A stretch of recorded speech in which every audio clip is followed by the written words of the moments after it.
Hi, this is me Mehej. Welcome to learn wise. നമ്മൾ ഒരു പുതിയ ചാപ്റ്ററാണ് പഠിക്കാൻ പോകുന്നത്.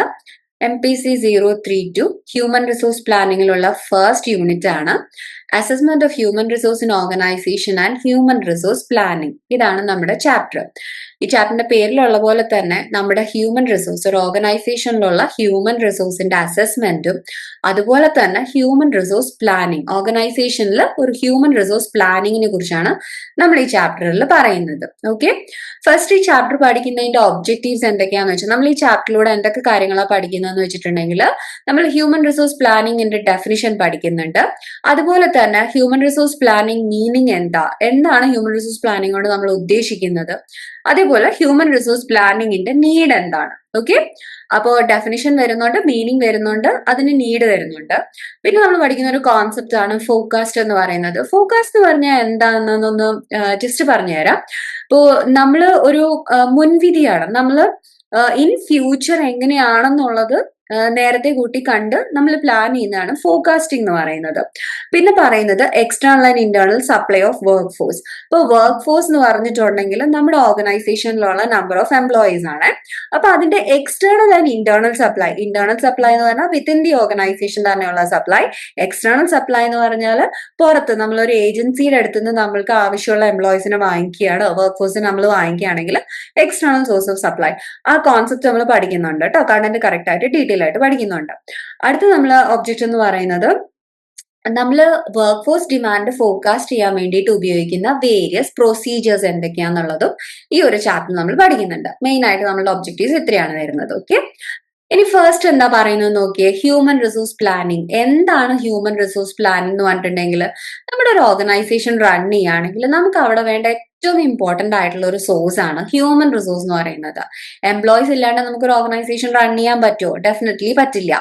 അപ്പൊ ചുമ്മാ നമുക്ക് ഒരു ഓർഗനൈസേഷനിൽ ഓക്കെ ഫൈൻ, ഞാനൊരു ഓർഗനൈസേഷൻ റൺ ചെയ്യാണ്, എനിക്ക് ഇത്ര നമ്പർ ഓഫ് വർക്കേഴ്സ് വേണം, അവരെ വെച്ച് എനിക്ക് അങ്ങ് ബിസിനസ് നടത്താം എന്ന് പറയുന്നതിൽ ഒരു ലോജിക് ഉണ്ടോ? ഡെഫിനറ്റ്ലി ഇല്ല. നമുക്കൊരു പ്രോപ്പർ പ്ലാനിങ് വേണം. എങ്ങനെ പോയാലും നമുക്കൊരു ഒബ്ജക്റ്റീവ് അച്ചീവ് ചെയ്യണം എന്നുണ്ടെങ്കിൽ നമുക്കൊരു പ്രോപ്പർ പ്ലാനിങ് വേണം. ഫോർ എക്സാമ്പിൾ, ഇപ്പൊ നമ്മൾ ട്രാവൽ ചെയ്യാൻ പോവാന്ന് വിചാരിക്കും, വെറുതെ ഒരു ദിവസം രാവിലെ എണീറ്റ് ബാഗ് എടുത്ത് നമ്മൾ പോവോ? ഡെഫിനറ്റ്ലി പോവില്ല. നമുക്കൊരു പ്രോപ്പർ പ്ലാനിങ് ഉണ്ടാവും. ആ പ്ലാനിങ് അനുസരിച്ച് പോയാലേ നമുക്ക് നമ്മുടെ ഗോൾ അച്ചീവ് ചെയ്യാൻ പറ്റുള്ളൂ അല്ലെ? അതേപോലെ തന്നെയാണ് ഒരു ഓർഗനൈസേഷന്റെ ഹ്യൂമൻ റിസോഴ്സ് പ്ലാനിംഗ് എന്ന് പറയുന്നത്. ഒരു ഇമ്പോർട്ടന്റ് കോൺസെപ്റ്റ് ആണ്. കാരണം പ്രോപ്പർ പ്ലാനിങ് ഉണ്ടെങ്കിൽ മാത്രമേ ഓർഗനൈസേഷന്റെ ഒബ്ജക്റ്റീവ്സ് നമുക്ക് അച്ചീവ് ചെയ്യാൻ പറ്റുള്ളൂ. അപ്പൊ അതിന്റെ ഡെഫിനിഷൻ എന്താ നോക്കിയേ, എന്താണ് ഹ്യൂമൻ റിസോഴ്സ് പ്ലാനിങ് കൊണ്ട് ഉദ്ദേശിക്കുന്നത്? അതിന്റെ ഡെഫിനിഷൻ എന്താ? ഇതൊരു പ്രോസസ് ആണ്. ഹ്യൂമൻ റിസോഴ്സ് പ്ലാനിംഗ് എന്ന് പറയുന്നത് ഒരു പ്രോസസ് ആണ്. എന്ത് പ്രോസസ് ആണത്? ഓർഗനൈസേഷന്റെ future demand and supply of employees. എത്രത്തോളം നമുക്ക് ഇൻ ഫ്യൂച്ചർ ഓർഗനൈസേഷനിൽ വർക്ക് ഫോഴ്സിന്റെ ഡിമാൻഡ് ഉണ്ട്, എത്രത്തോളം സപ്ലൈ നമുക്ക് ആവശ്യമുണ്ട് എന്നുള്ളത് നമ്മൾ ഫോർകാസ്റ്റ് ചെയ്യുന്ന പ്രോസസ്സിനെയാണ് ഹ്യൂമൻ റിസോഴ്സ് പ്ലാനിങ് എന്ന് പറയുന്നത്. അതേപോലെ തന്നെ developing strategy to align them. നമ്മൾ ചുമ്മാ ഒരു പ്ലാൻ ചെയ്ത് വെച്ചാൽ മതിയോ? പോരാ. നമ്മുടെ ഓർഗനൈസേഷനിൽ ഹ്യൂമൻ റിസോഴ്സിനെ നമ്മൾ അക്വയർ ചെയ്തിട്ടുണ്ടെങ്കിൽ നമ്മുടെ ബിസിനസ് സ്ട്രാറ്റജി, നമ്മുടെ ഒബ്ജക്റ്റീവ് അച്ചീവ് ചെയ്യാൻ വേണ്ടിയിട്ട് ഈ റിസോഴ്സസ് എങ്ങനെയാണ് നമ്മൾ യൂട്ടിലൈസ് ചെയ്യേണ്ടത്, അത് തമ്മിൽ ഒരു ബ്ലെൻഡ് വേണം, ഒരു അലൈൻമെന്റ് വേണം. നമ്മുടെ ഹ്യൂമൻ റിസോഴ്സും നമ്മുടെ ഓർഗനൈസേഷൻ ഒബ്ജക്റ്റീവും തമ്മിൽ ഒരു ബ്ലെൻഡ് ഉണ്ടാവണം അല്ലെ? എങ്കിലല്ലേ നമുക്കത് അച്ചീവ് ചെയ്യാൻ പറ്റൂ. അപ്പോൾ അതിനുള്ള ഡിഫറെന്റ് സ്ട്രാറ്റജീസ് ഡെവലപ്പ് ചെയ്യുന്നതും കൂടിയാണ് ഹ്യൂമൻ റിസോഴ്സ് പ്ലാനിങ് എന്ന് പറയുന്നത്. അതായത് രണ്ട് കാര്യം ആലോചിക്കുക.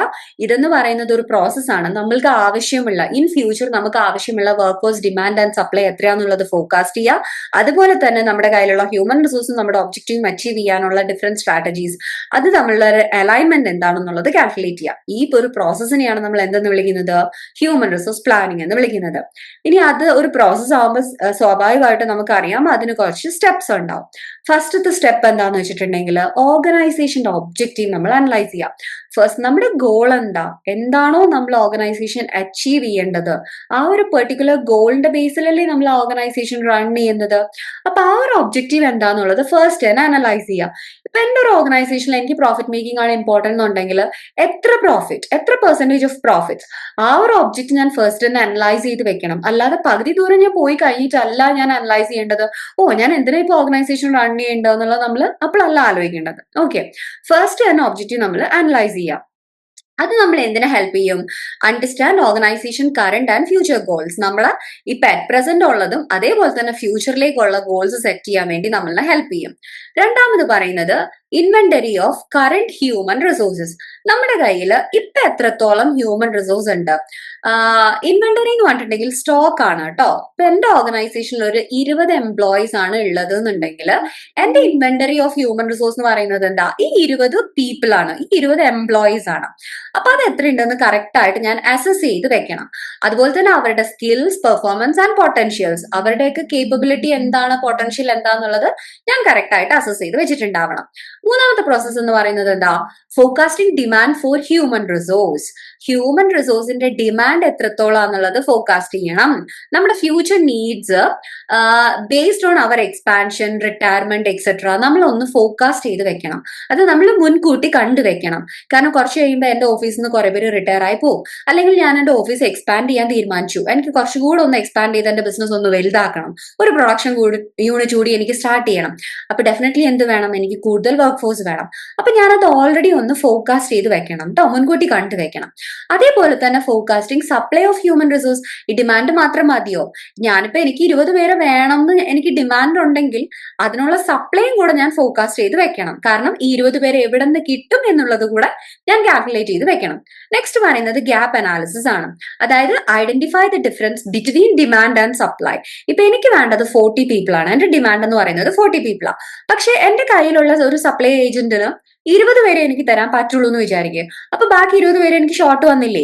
അപ്പൊ ആ ഒരു ഗ്യാപ്പ് ഞാൻ ഓൾറെഡി അനലൈസ് ചെയ്ത് വെച്ചാൽ മാത്രമേ എനിക്ക് നെക്സ്റ്റ് ഫർദർ 20 എവിടുന്ന് കിട്ടും എന്നുള്ളത് ഫിഗർ ഔട്ട് ചെയ്യാൻ പറ്റുള്ളൂ കേട്ടോ. അപ്പൊ ആ ഒരു ഗ്യാപ്പ് എപ്പോഴും ഞാൻ അനലൈസ് ചെയ്ത് വെക്കണം. നെക്സ്റ്റ് പറയുന്നത് HR ആക്ഷൻ പ്ലാൻസ്. ഇപ്പൊ നമ്മൾ കുറെ പ്ലാൻ ചെയ്താൽ അതിന്റെ ആക്ഷൻസ് വരല്ലേ. ഇപ്പൊ എനിക്ക് എത്ര ഹ്യൂമൻ റിസോഴ്സ് വേണം, അവരുടെ ഫോർകാസ്റ്റിംഗ് ഡിമാൻഡ് എത്രയാണ്, ഫോർകാസ്റ്റിംഗ് സപ്ലൈ ഒക്കെ ഞാൻ കാൽക്കുലേറ്റ് ചെയ്യുന്നുണ്ട്. ഇനി അതൊക്കെ എനിക്ക് കിട്ടിക്കഴിഞ്ഞാൽ കുറച്ച് ആക്ഷൻ പ്ലാൻസ് വരികയാണ്. എന്തൊക്കെയാണത്? Recruitment, training, promotion, lay off employees as needed. എനിക്ക് കിട്ടിക്കഴിഞ്ഞാൽ അവരെ പ്രോപ്പറായിട്ട് റിക്രൂട്ട് ചെയ്യണം അല്ലെ. അത് കഴിഞ്ഞ് അവർക്ക് വേണ്ട ട്രെയിനിങ്ങും പ്രൊമോഷനും ഒക്കെ ഞാൻ തന്നെ പ്രൊവൈഡ് ചെയ്യണം. അപ്പൊ ആ ഒരു HR ആക്ഷൻ പ്ലാൻസും പ്രോസസ് ആണ് കേട്ടോ. നെക്സ്റ്റ് പറയുന്നത് മോണിറ്ററിങ് ആൻഡ് ഇവാലുവേഷൻ. ഇപ്പൊ ഞാൻ ഇവർക്ക് ട്രെയിനിങ് ഒക്കെ കൊടുത്തു, അവരെ കറക്റ്റ് ആയിട്ട് വേണ്ടടുത്ത് പ്ലേസ് ചെയ്തു. ഇനി അവരത് പ്രോപ്പറായിട്ട് വർക്ക് ചെയ്യുന്നുണ്ടോ ഇല്ലയോ എന്നുള്ളത് ഞാൻ എന്ത് ചെയ്യണം? മോണിറ്റർ ചെയ്ത് ഇവാലുവേറ്റ് ചെയ്യണം. ഓക്കെ, അപ്പോ ഇത്രയാണ് എന്തെന്ന് പറയുന്നത് ഹ്യൂമൻ റിസോഴ്സ് പ്ലാനിങ്ങിന്റെ സ്റ്റെപ്സിൽ വരുന്നത്. നെക്സ്റ്റ് നോക്കിക്കേ.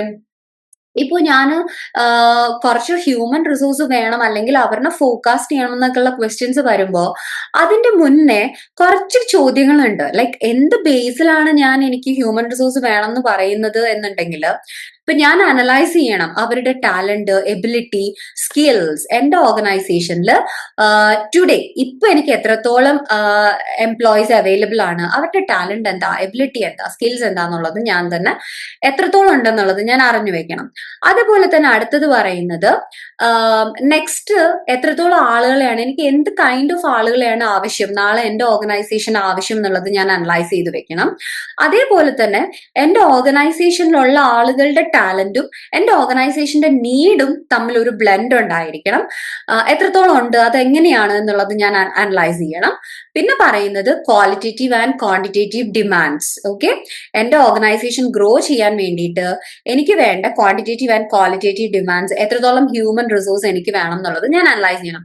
ഈ ക്വസ്റ്റ്യൻസ് ഒക്കെ ഞാൻ ഫിഗർ ഔട്ട് ചെയ്യുമ്പോഴാണ്, എനിക്ക് ആൻസേഴ്സ് കിട്ടുമ്പോഴാണ് എന്റെ ഓർഗനൈസേഷനിലുള്ള ഹ്യൂമൻ റിസോഴ്സിന്റെ കപ്പാസിറ്റി അല്ലെങ്കിൽ ഹ്യൂമൻ റിസോഴ്സിന്റെ ഒരു ഇൻവെന്ററി എനിക്ക് കറക്റ്റ് ആയിട്ട് മനസ്സിലാക്കാൻ പറ്റും. അപ്പൊ ഇത് കറക്റ്റ് ആയിട്ട് നമ്മളൊന്ന് അനലൈസ് ചെയ്ത് വെക്കണം കേട്ടോ. ഹ്യൂമൻ റിസോഴ്സ് പ്ലാൻ ചെയ്യുമ്പോൾ നമ്മൾ അതും കൂടെ അനലൈസ് ചെയ്യാം.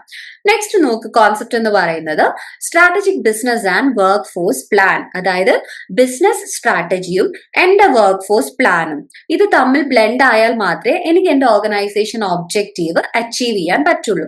ഞാൻ എന്തിനു വേണ്ടിയിട്ടാണ് പ്ലാൻ ചെയ്യുന്നത്? പർപ്പസ് ഓഫ് പ്ലാനിങ് എന്താന്ന് ചോദിച്ചിട്ടുണ്ടെങ്കിൽ, ഞാൻ പറഞ്ഞല്ലോ എനിക്ക് എത്ര വർക്ക് ഫോഴ്സ് വേണം എന്നുള്ളത് ഞാൻ ഫോർകാസ്റ്റ് ചെയ്ത് വെക്കണം, അതിന്റെ സപ്ലൈ ഞാൻ അനലൈസ് ചെയ്ത് വെക്കണം.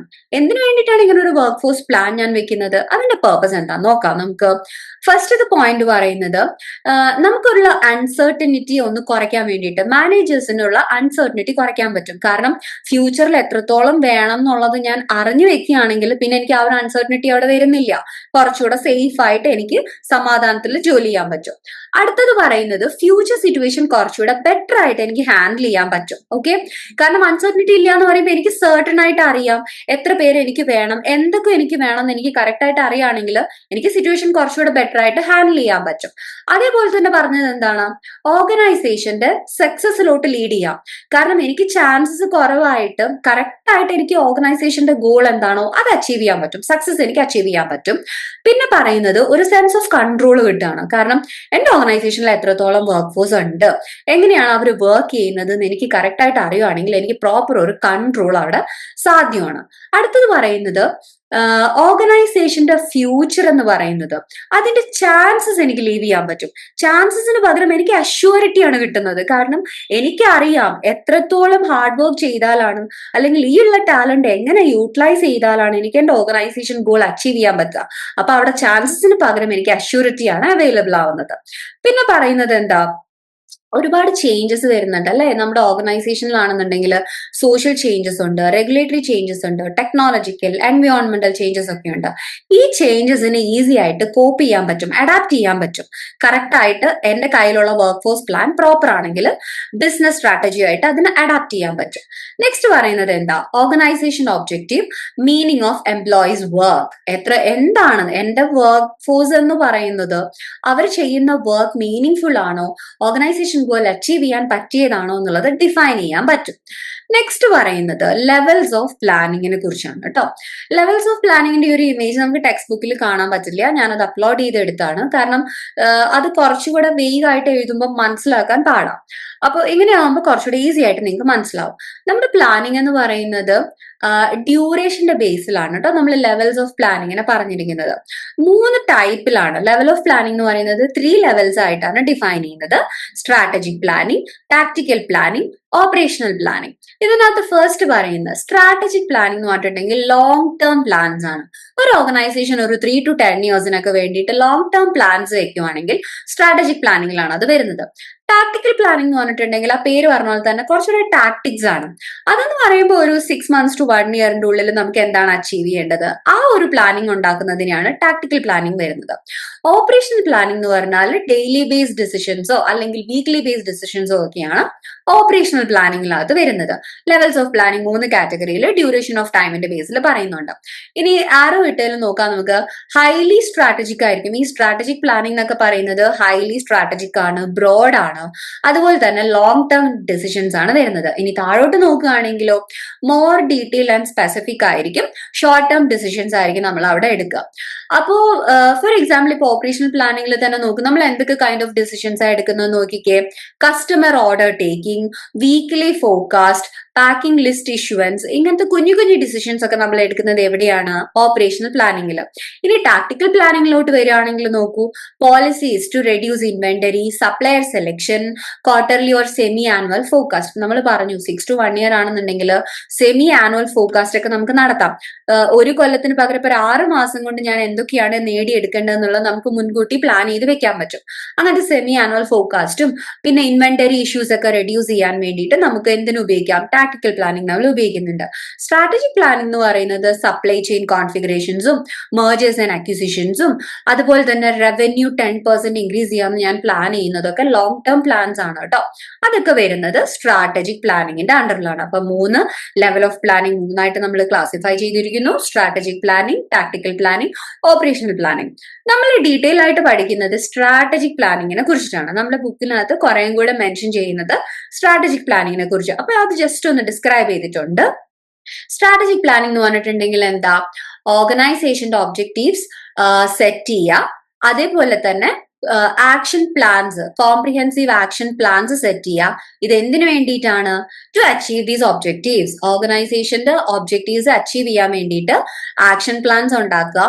ഫസ്റ്റ് പ്രോസസ് എന്ന് പറയുന്നത് ഓർഗനൈസേഷൻ ഒബ്ജക്റ്റീവ്സ് സെറ്റ് ചെയ്യുക, രണ്ടാമത് അതിന്റെ ആക്ഷൻ പ്ലാൻസ് നമ്മൾ ഡിസൈഡ് ചെയ്യുക ഈ ഒബ്ജക്റ്റീവ്സ് അച്ചീവ് ചെയ്യാൻ വേണ്ടിയിട്ട്.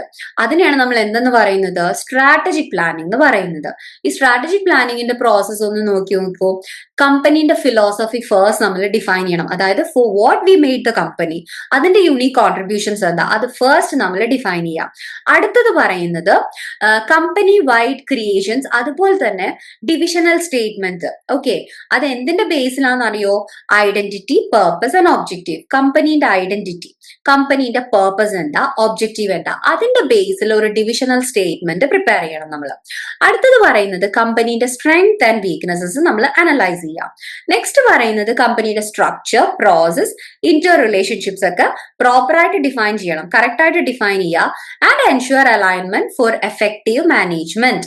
എഫക്റ്റീവ് മാനേജിന് വേണ്ടിയിട്ട് നമ്മൾ ഉണ്ടാക്കിയിരിക്കുന്ന ആ പ്രോസസ്സും കമ്പനീന്റെ ഒബ്ജക്റ്റീവും നമ്മുടെ ഹ്യൂമൻ റിസോഴ്സ് പ്ലാനുമായിട്ട് കറക്റ്റ് ആയിട്ട് അലൈൻ ചെയ്ത് പോകുന്നുണ്ടോ എന്നുള്ള ഡിഫൈൻ ചെയ്യാം. നെക്സ്റ്റ് നമ്മുടെ പോയിന്റ് പറയുന്നത് ഡെവലപ്പിംഗ് സ്ട്രാറ്റജീസ്. എന്തിനാണ് നമ്മൾ സ്ട്രാറ്റജീസ് ഡെവലപ്പ് ചെയ്യുന്നത്? Organisational objectives, time based objective ആവട്ടെ, മെഷറബിൾ ഒബ്ജക്റ്റീവ്സ് ആവട്ടെ, അത് അച്ചീവ് ചെയ്യാൻ വേണ്ടിയിട്ടുള്ള സ്ട്രാറ്റജീസ് ഡെവലപ്പ് ചെയ്യുന്നു. ലാസ്റ്റ് ആക്ഷൻ പ്ലാൻസ് ഡിസൈൻ ചെയ്യുക, എന്നിട്ടാ നമ്മൾ ഉണ്ടാക്കിയിട്ടുള്ള strategies put into practice. Okay, ഇപ്പൊ നമ്മൾ പറഞ്ഞു നമുക്ക് അച്ചീവ് ചെയ്യാനുള്ള കുറെ ഒബ്ജക്റ്റീവ്സ്. ഈ ഒബ്ജക്റ്റീവ്സ് നമ്മൾ അച്ചീവ് ചെയ്യണമെങ്കിൽ കുറച്ച് ആക്ഷൻ പ്ലാൻസ് നമ്മൾ പുട്ട് ചെയ്യണം, നമ്മൾ മുന്നേ പറഞ്ഞിട്ടുണ്ട്. ആ പ്ലാനുകൾ ഡിസൈൻ ചെയ്യാം. ഇങ്ങനെയാണ് ഒരു സ്ട്രാറ്റജിക് പ്ലാനിങ് വരുന്നത്. ഒരു ഓർഗനൈസേഷന്റെ സ്ട്രാറ്റജിക് പ്ലാനിങ് എന്ന് പറഞ്ഞിട്ടുണ്ടെങ്കിൽ ഓർഗനൈസേഷന്റെ ഫസ്റ്റ് അവരുടെ ഫിലോസഫി, കമ്പനി ഫിലോസഫി എന്താണോ അത് കറക്റ്റ് ആയിട്ട് ഡിഫൈൻ ചെയ്ത് പറയണം. അതുപോലെ തന്നെ ഒരു divisional statement company wide create ചെയ്യണം. പിന്നെ കമ്പനീന്റെ സ്ട്രെങ്ത് ആൻഡ് വീക്ക്നെസ് നോക്കണം. പിന്നെ അതുപോലെ തന്നെ structure, process, inter relationships proper ആയിട്ട് ഡിഫൈൻ ചെയ്യണം. നെക്സ്റ്റ് നമ്മൾ കമ്പനിയുടെ time based or measurable objectives achieve ചെയ്യാനുള്ള സ്ട്രാറ്റജീസ് ഡെവലപ്പ് ചെയ്യുന്നു. And the last thing is action plans design ചെയ്യുന്നു to put strategies into practice. ഇങ്ങനെയാണ് നമ്മൾ ഒരു സ്ട്രാറ്റജിക് പ്ലാനിങ് കറക്റ്റ് ആയിട്ട് കണ്ടക്ട് ചെയ്യുന്നത് ഓർഗനൈസേഷണൽ ഒബ്ജക്റ്റീവ്സ് അച്ചീവ് ചെയ്യാൻ വേണ്ടിയിട്ട് കേട്ടോ. Next, pay off from strategic planning. ഇപ്പൊ നമ്മൾ പ്ലാനിങ്സ് ഉണ്ടാക്കിയിട്ടുണ്ടെങ്കിൽ അതിന് അതിൻ്റെതായ ഡ്രോബാക്സും പ്രോബ്ലംസും ഓവർകം ചെയ്യേണ്ടതായിട്ട് വരും അല്ലെ.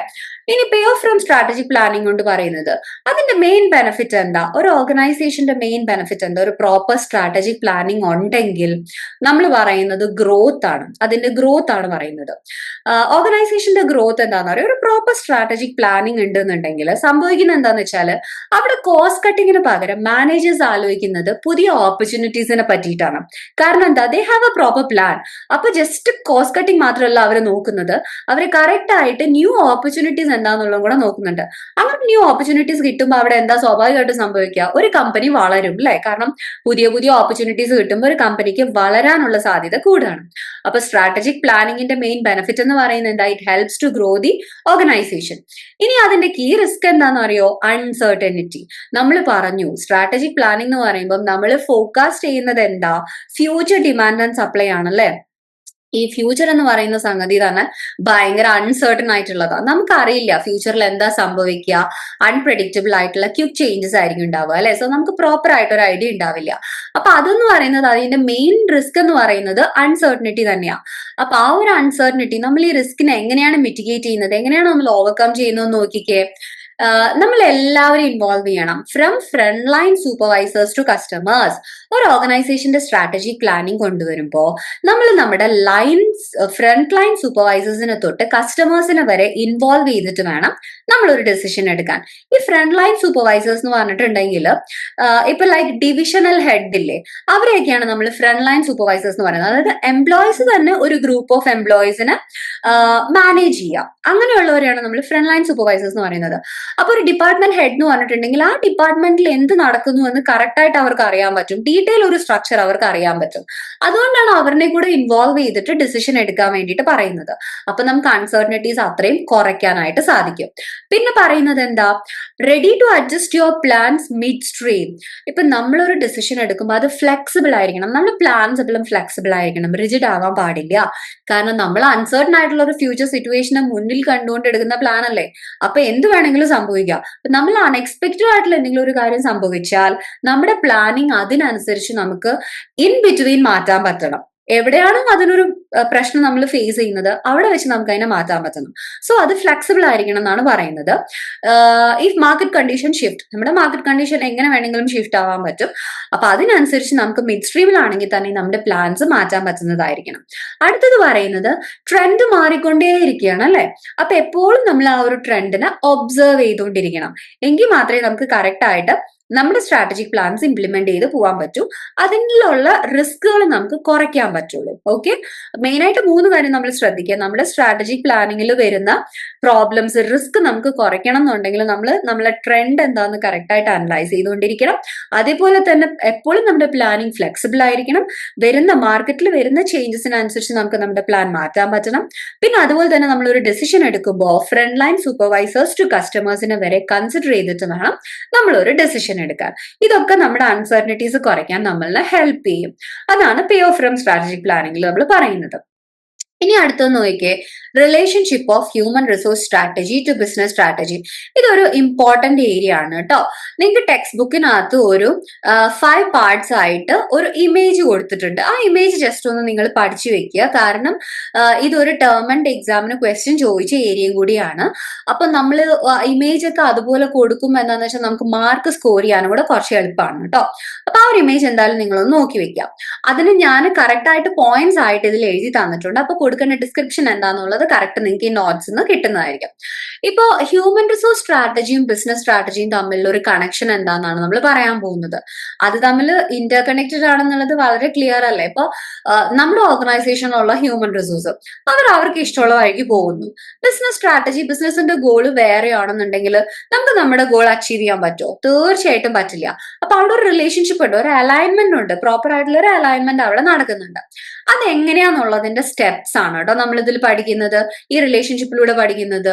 അപ്പോൾ നമുക്കറിയാം ഹ്യൂമൻ റിസോഴ്സ് സ്ട്രാറ്റജി എന്ന് പറയുന്നത് ബിസിനസ് സ്ട്രാറ്റജിയുമായിട്ട് ലിങ്ക്ഡ് ആണ് അല്ലെ. എവിടെ നിന്നാണ് പ്ലാനിങ് സ്റ്റാർട്ട് ചെയ്യുന്നത്? ടോപ്പ് ലെവലിൽ നിന്നാണ് പ്ലാനിങ് സ്റ്റാർട്ട് ചെയ്യുന്നത്. ഒരു ഓർഗനൈസേഷന്റെ അകത്ത് ടോപ്പ് ലെവലും മിഡിൽ ലെവലും ലോവർ ലെവൽ എന്ന് പറഞ്ഞിട്ട് നമ്മൾ ലെവൽസ് ഓഫ് മാനേജ്മെന്റ് ഡിഫൈൻ ചെയ്തിട്ടുണ്ട്, കാറ്റഗറൈസ് ചെയ്തിട്ടുണ്ട് അല്ലെ. അപ്പൊ നമ്മൾ മേജർ ഡിസിഷൻസ് ഒക്കെ, ഒരു ഓർഗനൈസേഷന്റെ മേജർ ഡിസിഷൻസ് ഒക്കെ നമ്മൾ എവിടുന്നാണ് എടുക്കുന്നത്? ടോപ്പ് ലെവൽ മാനേജേഴ്സ് ആയിരിക്കും എടുക്കുക അല്ലെ. കാരണം ഡയറക്ടേഴ്സും ബോർഡ് ഓഫ് ഡയറക്ടേഴ്സും അല്ലെങ്കിൽ സിഇഒ ഒക്കെ ആയിരിക്കും ഓക്കെ ഫൈൻ, നമ്മൾ എത്ര ടാർഗറ്റ് അച്ചീവ് ചെയ്യുന്നു, അല്ലെങ്കിൽ നമ്മൾ ഒരു പുതിയ പ്രൊഡക്ഷൻ യൂണിറ്റ് സ്റ്റാർട്ട് ചെയ്യുന്നു എന്നൊക്കെ ഒരിക്കലും ഒരു ലോവർ ലെവലിലല്ലല്ലോ വരുന്നത്. സോ പ്ലാനിങ് എപ്പോഴും സ്റ്റാർട്ട് ചെയ്യുന്നത് ടോപ്പ് ലെവലിലാണ്. പക്ഷെ വർക്ക് എവിടെയാ ഹാപ്പൻ ചെയ്യുന്നത്? ബോട്ടം ലെവലിനാണ് വർക്ക് ഹാപ്പൻ ചെയ്യുന്നത്. അപ്പൊ അതാണ് ഒരു സൈക്കിൾ എന്ന് പറയുന്നത്, ഓർഗനൈസേഷനിൽ സൈക്കിൾ വരുന്നത്. അപ്പൊ ഡെഫിനറ്റ്ലി ഈ ബിസിനസിന്റെ സ്ട്രാറ്റജിയും ഹ്യൂമൻ റിസോഴ്സ് സ്ട്രാറ്റജിയും തമ്മിലുള്ള റിലേഷൻഷിപ്പ് ഉണ്ടെന്നുണ്ടെങ്കിൽ മാത്രമേ നമുക്ക് നമ്മുടെ ഓർഗനൈസേഷൻ വൃത്തിയായിട്ട് റൺ ചെയ്യാൻ പറ്റുള്ളൂ. 5 സ്റ്റെപ്സ് എന്താ നോക്കി, ഒരു പ്രോസസ്സിന്റെ 5 സ്റ്റെപ്പ്. ഫസ്റ്റ് സ്റ്റാർട്ട് ചെയ്യുന്നത് വാല്യൂ പ്രൊപ്പോസിഷൻസ് ആണ്.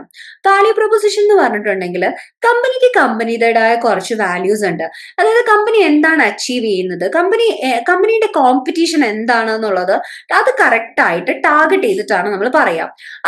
അതിന്റെ ക്രൈറ്റീരിയാസ് എന്തൊക്കെയാ നോക്കിക്കേ.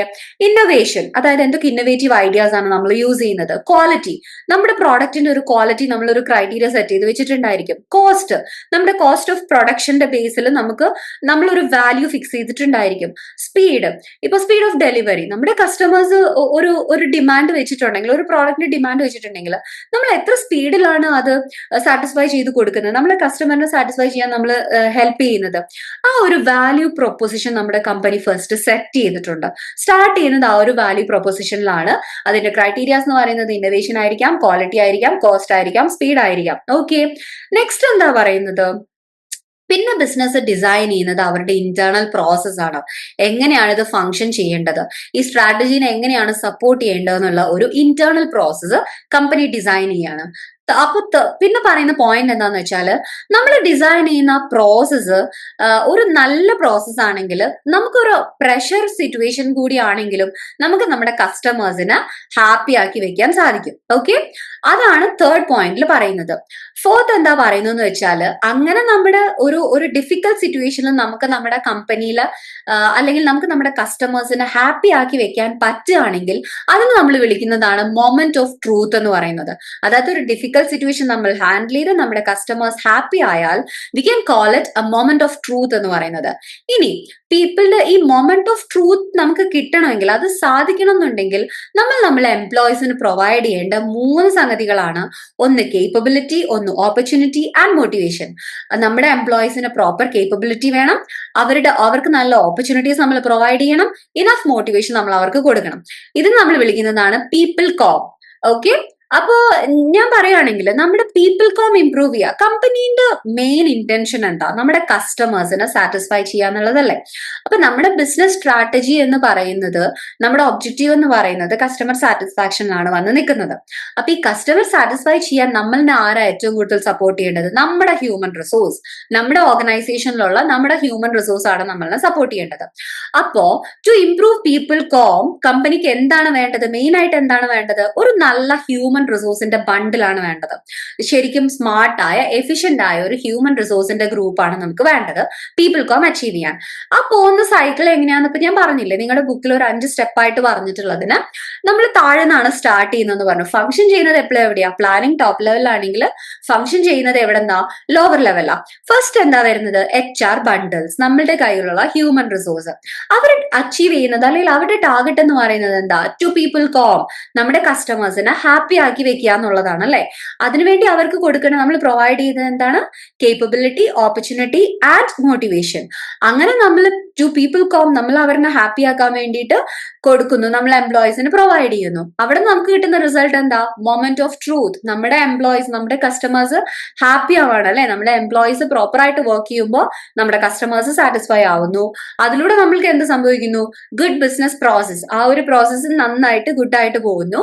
Strong value in the market. അങ്ങനെ നമ്മുടെ കസ്റ്റമേഴ്സ് ഹാപ്പി ആവുമ്പോൾ മാർക്കറ്റിൽ നമ്മളുടെ വാല്യൂസ് സ്ട്രോങ് ആവാണ്, നമ്മുടെ ഓർഗനൈസേഷൻ, നമ്മുടെ ഒബ്ജക്റ്റീവ് സക്സസ്ഫുള്ളി അക്കംപ്ലിഷ് ചെയ്യാൻ പറ്റുകയാണ്. ഇതാണ് ആ ഒരു സൈക്കിൾ എന്ന് പറയുന്നത്. ഹ്യൂമൻ റിസോഴ്സ് ഈ വാല്യൂയിലോട്ട് എത്തുന്നത്, നമ്മുടെ ബിസിനസ് സ്ട്രാറ്റജിയിലോട്ട് എത്തുന്ന ആ ഒരു കണക്ഷൻ പോകുന്നതാണ് ഈ ഒരു വേയിലുള്ളത്. ഇത് കറക്റ്റ് ആയിട്ട് അവർ പിക്ചറൈസ് ചെയ്ത് ടെക്സ്റ്റ് ബുക്കിൽ തന്നിട്ടുണ്ട്.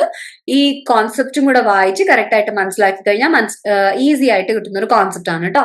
കറക്റ്റ് സ്റ്റെപ്സ് ഒന്ന് നിങ്ങൾ റിവൈസ് ചെയ്ത് ആലോചിച്ച് വെക്കുക. വാല്യൂ പ്രൊപ്പോസിഷൻ, ഫസ്റ്റ് കമ്പനി കുറച്ച് വാല്യൂസ് വെക്കുന്നുണ്ട്.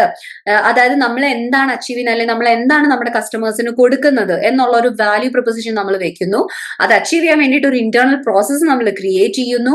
ഇന്റേണൽ പ്രോസസ്സ് ക്രിയേറ്റ് ചെയ്യുന്നത് നല്ലതാണെന്നുണ്ടെങ്കിൽ ഡിഫിക്കൽട്ട് സിറ്റുവേഷനിലും നമ്മുടെ കസ്റ്റമേഴ്സിനെ നമ്മൾ ഹാപ്പി ആക്കുന്നു.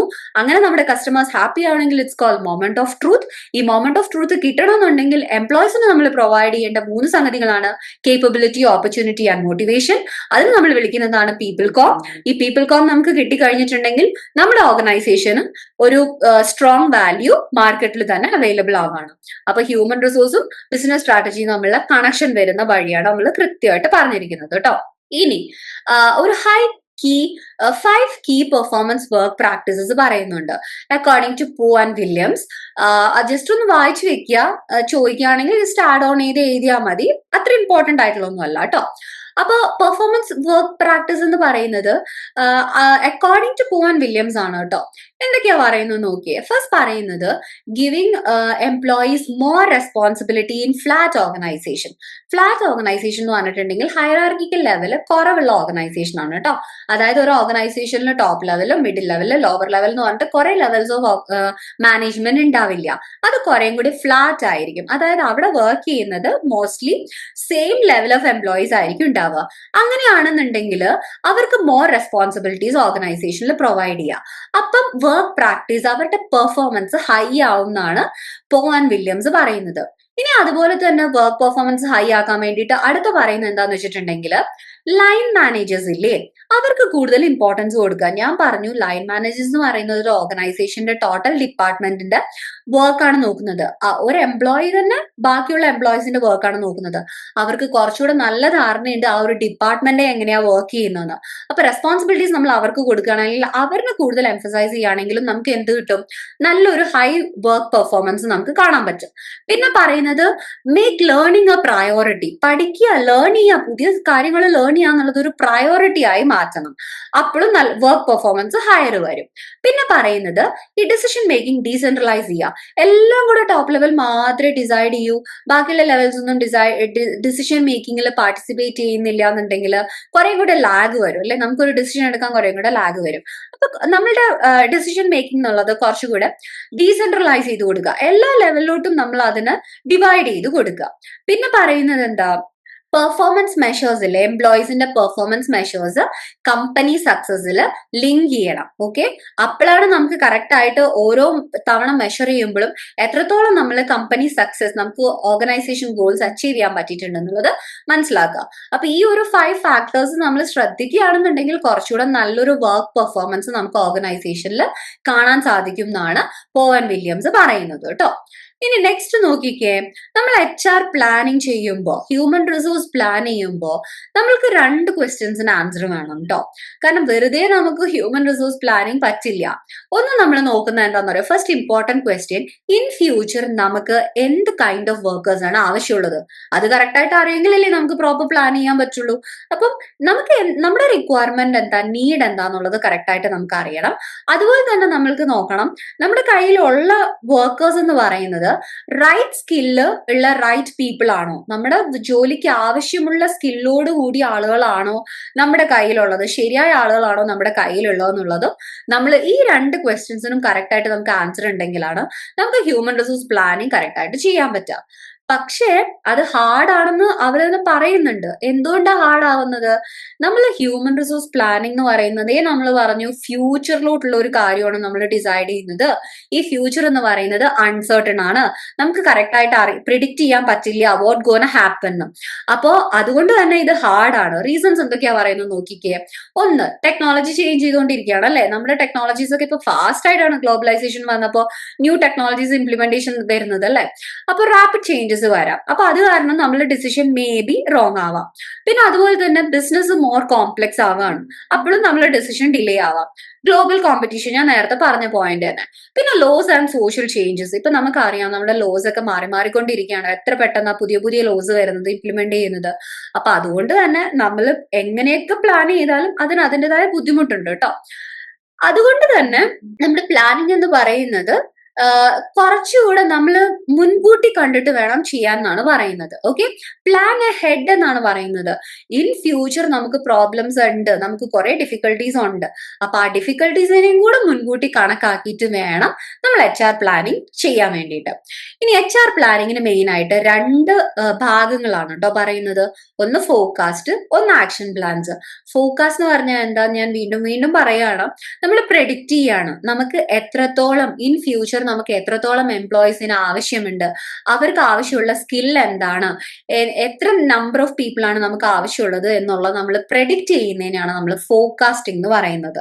അതായത് ഫ്യൂച്ചറിലോട്ട് എന്താണ് ഡിമാൻഡ് എന്നുള്ളത് നമ്മൾ ഇപ്പോഴേ കണക്കാക്കിയിട്ട് പറയാം.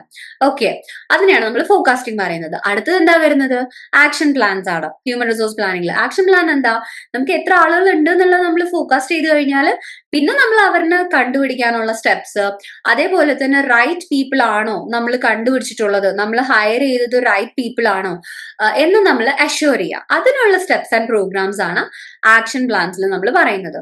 ഫസ്റ്റ് നമ്മൾ ഫോർകാസ്റ്റ് ചെയ്യുന്നു, രണ്ടാമത്തെ ആക്ഷൻ പ്ലാൻസ്, നമുക്ക് കിട്ടിയ ആളുകളൊക്കെ കറക്റ്റ് ആയിട്ടുള്ള ആളുകളെയാണോ, നമ്മൾ റൈറ്റ് പീപ്പിൾ ആണോ നമ്മൾ ചൂസ് ചെയ്തിട്ടുള്ളത്, നമ്മൾ ട്രെയിൻ ചെയ്തിട്ടുള്ളത് എന്നുള്ളത് നമ്മൾ അഷ്യൂർ ചെയ്യുക. അതാണ് ആക്ഷൻ പ്ലാൻസ് കൊണ്ട് പറയുന്നത്. ഇങ്ങനെ 2 പാർട്സ് ആണ് HR പ്ലാനിങ്ങിൽ വരുന്നത് കേട്ടോ. നെക്സ്റ്റ് ഒരു കോൺസെപ്റ്റ് വരുന്നതാണ് ടാലന്റ് ഇൻവെന്ററി. ഇതൊരു 3 മാർക്ക് ക്വസ്റ്റൻ ഒക്കെ ആയിട്ട് വരാവുന്ന ഒരു കോൺസെപ്റ്റ് ആണ്. സോ അതൊന്ന് ശ്രദ്ധിച്ചു വെക്കുക. ടാലന്റ് ഇൻവെന്ററി എന്ന് പറഞ്ഞാൽ സ്റ്റോക്ക് ആണ്. അതിന്റെ വേർഡ് മീനിങ് വൈസ് അത് സ്റ്റോക്ക് എന്നാണ് പറയുന്നത്. അപ്പൊ ടാലന്റ് ഇൻവെന്ററി എന്ന് വെച്ചാൽ എന്തായിരിക്കും, നമ്മൾ പറഞ്ഞു നമ്മുടെ ഓർഗനൈസേഷനിൽ നമുക്കൊരു വർക്ക് ഫോഴ്സ് ഉണ്ടായിരിക്കും, ഒരു particular number of people employees നമ്മുടെ ഓർഗനൈസേഷനിൽ വർക്ക് ചെയ്യുന്നുണ്ടായിരിക്കും. ആ എംപ്ലോയീസിന്റെ ടാലന്റ് എന്താ, അവരുടെ സ്കിൽ എന്താ, അവരുടെ എക്സ്പീരിയൻസ് എന്താന്നുള്ള കറക്റ്റ് ഒരു ഡാറ്റാബേസ്. ഓക്കെ, അതിനെയാണ് നമ്മൾ ടാലന്റ് ഇൻവെന്ററി എന്ന് പറയുന്നത്.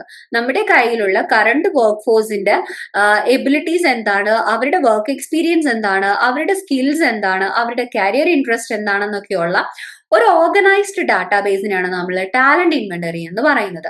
ബിക്കോസ് ആ ഒരു ഡാറ്റ നമ്മളെ സംബന്ധിച്ച് ഭയങ്കര ഇമ്പോർട്ടന്റ് ആണ്. അതിന്റെ ബേസിലാണ് നമ്മൾ ഫ്യൂച്ചർ എന്താണെന്നുള്ളത് ഫോക്കാസ്റ്റ് ചെയ്യുന്നത്. സോ ഈ ഒരു ടാലന്റ് ഇൻവെന്ററി എന്ന് പറയുന്ന ഡാറ്റാബേസ് ഇസ് വെരി ഇമ്പോർട്ടന്റ്. ഇപ്പോഴത്തെ കറന്റ് സിനാരിയോയിൽ ഓർഗനൈസേഷന് ഇനഫ് ആയിട്ടുള്ള വർക്ക് ഫോഴ്സ് ഉണ്ടോ ഇല്ലയോ എന്ന് പോലും നമ്മൾ തിരിച്ചറിയുന്നത് ഈ ഒരു ടാലന്റ് ഇൻവെന്ററിന്റെ ബേസിലാണ് കേട്ടോ. ഇനി അതിലും നമുക്ക് കുറച്ച് സർട്ടൺ ഫണ്ടമെന്റൽ ക്വസ്റ്റ്യൻസ് ചോദിക്കാനുണ്ട്. അതിന്റെ ബേസിലാണ് നമ്മൾ നമ്മുടെ ടാലന്റ് ഇൻവെന്ററി ഡിസൈഡ് ചെയ്യുന്നത്, ആ ഡാറ്റ നമ്മൾ ഡിസൈഡ് ചെയ്യുന്നത്. എന്തൊക്കെയാ ക്വസ്റ്റ്യൻസ് നോക്കിക്കേ. നമ്മളുടെ ടാലന്റ് ഇൻവെന്ററിയിൽ ആരൊക്കെ ഇൻക്ലൂഡഡ് ആണ്? ഓക്കെ, നമ്മൾ അനലൈസ് ചെയ്യുമ്പോൾ അതിൽ ആരൊക്കെ ഇൻക്ലൂഡഡ് ആണ്? ഇനി എന്തൊക്കെ സ്പെസിഫിക് ഇൻഫർമേഷൻ ആണ് അതിൽ ഇൻക്ലൂഡ് ചെയ്യേണ്ടത്? അതുപോലെ തന്നെ എങ്ങനെയാണ് ഈ ഇൻഫർമേഷൻ നമുക്ക് ഏറ്റവും ബെസ്റ്റ് ആയിട്ട് ഒബ്റ്റെയിൻ ചെയ്യാൻ പറ്റുന്നത്? ഈ ക്വസ്റ്റ്യൻസിന്റെ ബേസിലാണ് നമ്മൾ ടാലന്റ് ഇൻവെന്ററി പ്രിപ്പയർ ചെയ്യുന്നത് കേട്ടോ. പിന്നെ എന്താ അടുത്ത ക്വസ്റ്റ്യൻ നോക്കിക്കേ. എങ്ങനെയൊക്കെയാണ് നമുക്ക് ഈ ഇൻഫർമേഷനെ ഏറ്റവും ഇഫക്റ്റീവ് ആയിട്ട് റെക്കോർഡ് ചെയ്ത് വെക്കാൻ പറ്റുക? ഇനി ഈ റിപ്പോർട്ട്സ്, ഈ റിസൾട്ട്സ് എങ്ങനെയാണ് നമുക്ക് ടോപ്പ് മാനേജ്മെന്റിന് പ്രോപ്പർ ആയിട്ട് കൊടുക്കാൻ പറ്റുക, സബ്മിറ്റ് ചെയ്യാൻ പറ്റുക? അവർക്ക് യൂസ്ഫുൾ ആവുന്നത് എങ്ങനെയാണ്? അതുപോലെ തന്നെ എത്ര ഫ്രീക്വന്റ് ആയിട്ടാണ് നമ്മൾ ഈ ഇൻഫർമേഷൻ അപ്ഡേറ്റ് ചെയ്യേണ്ടത്? പിന്നെ ലാസ്റ്റ് പോയിന്റിൽ എന്താ പറയുന്നത്, നമ്മൾ കളക്ട് ചെയ്തിരിക്കുന്ന ഇൻഫർമേഷൻ എത്രത്തോളം സെക്യൂർഡ് ആയിട്ട് നമ്മൾ ആ ഓർഗനൈസേഷനിൽ കീപ്പ് ചെയ്യണം. ഓക്കെ, അപ്പൊ ടാലന്റ് ഇൻവെന്ററി എന്ന് പറഞ്ഞിട്ടുണ്ടെങ്കിൽ നമ്മുടെ ഓർഗനൈസേഷനിലുള്ള ഇൻവെന്ററിയുടെ, അതായത് നമ്മുടെ ഓർഗനൈസേഷനിലുള്ള വർക്ക് ഫോഴ്സിന്റെ ടാലന്റിന്റെ ഡാറ്റാബേസ് ആണെന്ന് നമ്മൾ പറഞ്ഞു. അതായത് എന്റെ ഓർഗനൈസേഷനിൽ വർക്ക് ചെയ്യുന്ന ആളുകളുടെ എക്സ്പീരിയൻസ് എന്താ, അവരുടെ എബിലിറ്റീസ് എന്താ, അല്ലെങ്കിൽ അവരുടെ കരിയർ ഓപ്പർച്യൂണിറ്റീസ് എന്താണ് എന്നുള്ള കറക്റ്റ് ഒരു ഡാറ്റ എന്റെ കയ്യിൽ ഉണ്ടാകണം. ഈ ഡാറ്റ ഞാൻ കളക്ട് ചെയ്യണമെങ്കിൽ കുറച്ച് ക്വസ്റ്റ്യൻസ് എനിക്കുണ്ട്. അതായത് ഞാൻ ആ ഡാറ്റ എത്രത്തോളം ആരുടെയൊക്കെ ഇൻക്ലൂഡ് ചെയ്തിട്ട് വേണം ഞാൻ ആ ഡാറ്റ കളക്ട് ചെയ്യാൻ, അത് എങ്ങനെയാണ് ഞാൻ അത് സ്റ്റോർ ചെയ്യേണ്ടത്, എങ്ങനെയാണ് ടോപ്പ് ലെവലിന് അത് ഏറ്റവും യൂസ്ഫുൾ ആയിട്ട് റിസൾട്ട് കിട്ടാൻ വേണ്ടി അതിന് ഉപയോഗിക്കാൻ പറ്റുന്നത്, അതുപോലെ തന്നെ അതിന്റെ സെക്യൂരിറ്റി എന്താണെന്നുള്ളതൊക്കെയും കൂടെ ഞാൻ അതിന്റെ കൂടെ തന്നെ വിലയിരുത്തേണ്ട ബാക്കിയുള്ള ഫാക്ടേഴ്സ് ആണ് കേട്ടോ. ഇനി ഇതൊക്കെ കറക്റ്റ് ആയിട്ട്, ഈ ക്വസ്റ്റ്യൻസിനൊക്കെ കറക്റ്റ് ആയിട്ട് എനിക്ക് ആൻസേഴ്സ് പ്രൊവൈഡ് ചെയ്യാൻ പറ്റുമ്പോഴാണ് എനിക്ക് ഒരു direction to the data collection of human resource information, എനിക്ക് പ്രോപ്പർ ആയിട്ട് ഒരു ഡയറക്ഷൻ കൊടുക്കാൻ പറ്റുക. എനിക്ക് എത്രത്തോളം ഹ്യൂമൻ റിസോഴ്സിന് ഇനി ആവശ്യമുണ്ട്, അല്ലെങ്കിൽ എന്തൊക്കെയാണ് എന്റെ ഫ്യൂച്ചർ, എനിക്ക് ഞാൻ ഫോക്കസ് ചെയ്യുമ്പോൾ എന്തൊക്കെയാണ് കൺസിഡർ ചെയ്യേണ്ടതെന്നുള്ള കറക്റ്റ് ഒരു ഡയറക്ഷൻ എനിക്ക് കൊടുക്കാൻ പറ്റുന്നത് ഈ ഉള്ള ചോദ്യങ്ങൾക്കൊക്കെ ഒരു ഉത്തരം കിട്ടുമ്പോഴാണ്. ഓക്കെ, ഇനി നോക്കുക, ഈ ഇൻഫർമേഷൻ ഒക്കെ ഞാൻ കറക്റ്റ് ആയിട്ട് ഗ്യാദർ ചെയ്യുമ്പോൾ ഓരോ ഇൻഡിവിജ്വൽ, എന്റെ ഓർഗനൈസേഷനിൽ വർക്ക് ചെയ്യുന്ന ഓരോ ഇൻഡിവിജ്വലിന്റെയും ഒരു പ്രോപ്പർ ടിപ്പിക്കൽ പ്രൊഫൈൽ എനിക്ക് അവൈലബിൾ ആവുകയാണ്. കാരണം എന്താ, എന്റെ ടാലന്റ് ഇൻവെന്ററിയിൽ ഇൻക്ലൂഡ് ചെയ്തേക്കുന്ന കാര്യങ്ങൾ എന്തൊക്കെയാണ്? എനിക്ക് വേണ്ട അവരെ കുറിച്ചുള്ള കറക്റ്റ് ഇൻഫർമേഷൻ ആണ് അല്ലെ, അവരുടെ വർക്ക് എക്സ്പീരിയൻസ്, എബിലിറ്റീസും ഒക്കെ. അപ്പൊ അതുകൊണ്ട് തന്നെ എന്താണ്, എനിക്ക് കറക്റ്റ് ആയിട്ട് അവരുടെ പ്രൊഫൈൽ എനിക്ക് കിട്ടുന്നുണ്ട്. ആ പ്രൊഫൈൽ എന്തൊക്കെ ഇൻക്ലൂഡഡ് ആണെന്ന് നോക്കിക്കേ.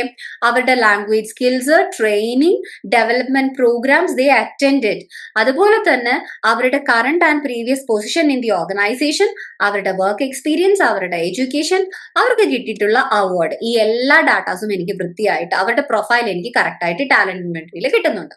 നെക്സ്റ്റ് കോൺസെപ്റ്റ് എന്താണെന്ന് വെച്ചാൽ ഒബ്റ്റെയിനിങ് ആൻഡ് അപ്ഡേറ്റിംഗ് ഇൻഫർമേഷൻ. ഇപ്പൊ നമ്മളൊരു ടാലന്റ് ഇൻവെന്ററി എടുത്തു വെച്ചാൽ നമ്മുടെ ഓർഗനൈസേഷനിൽ വർക്ക് ചെയ്യുന്ന വർക്കേഴ്സ് തന്നെ ഓരോ പെർട്ടിക്കുലർ ഇന്റർവെല്ലിൽ പുതിയ പുതിയ ട്രെയിനിങ് അവർക്ക് കിട്ടുന്നുണ്ടായിരിക്കും.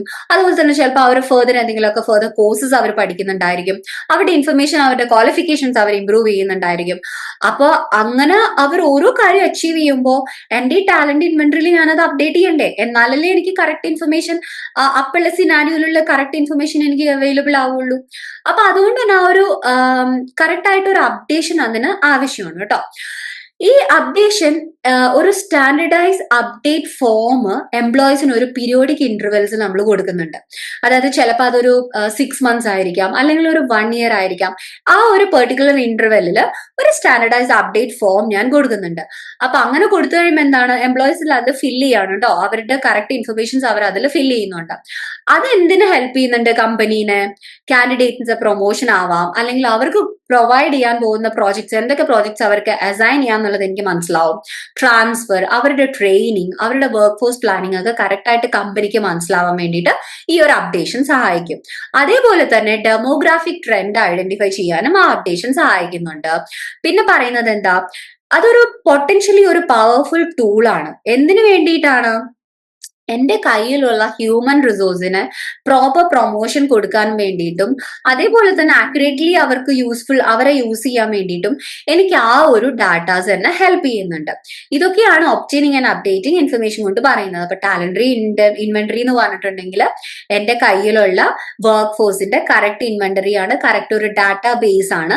ആ ഡാറ്റാ ബേസ് എനിക്ക് പ്രൊവൈഡ് ചെയ്യുന്നത് അവരുടെ ട്രെയിനിങ്, അവരുടെ വർക്ക് എക്സ്പീരിയൻസ്, അവരുടെ കറണ്ട് പൊസിഷൻ എന്താന്നുള്ളത്, അതുപോലെ തന്നെ ഞാൻ അതിനെ അപ്ഡേറ്റ് ചെയ്യുമ്പോൾ അവർക്ക് കിട്ടിയിട്ടുള്ള പുതിയ എന്തൊക്കെ ക്വാളിഫിക്കേഷൻസ് ഉണ്ടോ അത് ആഡ് ആവുമ്പോൾ എനിക്ക് മനസ്സിലാവും അവർക്ക് ഫർദർ എന്തെങ്കിലും ട്രെയിനിങ് പ്രൊവൈഡ് ചെയ്യണോ, അതോ അവർക്ക് പ്രൊമോഷൻ എന്തെങ്കിലും കൊടുക്കണോ, ഇനി ഒരു പുതിയൊരു അസൈൻമെന്റ് അവർക്ക് പ്രൊജക്ട് എനിക്ക് അസൈൻ ചെയ്യാൻ പറ്റുമോ, ഇങ്ങനത്തെ മോർ ഇൻഫർമേഷൻസ് കൂടെ എനിക്ക് ആക്യുറേറ്റ് ആയിട്ട് ചെയ്യാൻ സാധിക്കും ഞാൻ കറക്റ്റ് ആയിട്ട് ആ ഒരു ടാലന്റ് ഇൻവെന്ററി അപ്ഡേഷൻ ചെയ്യുമ്പോൾ.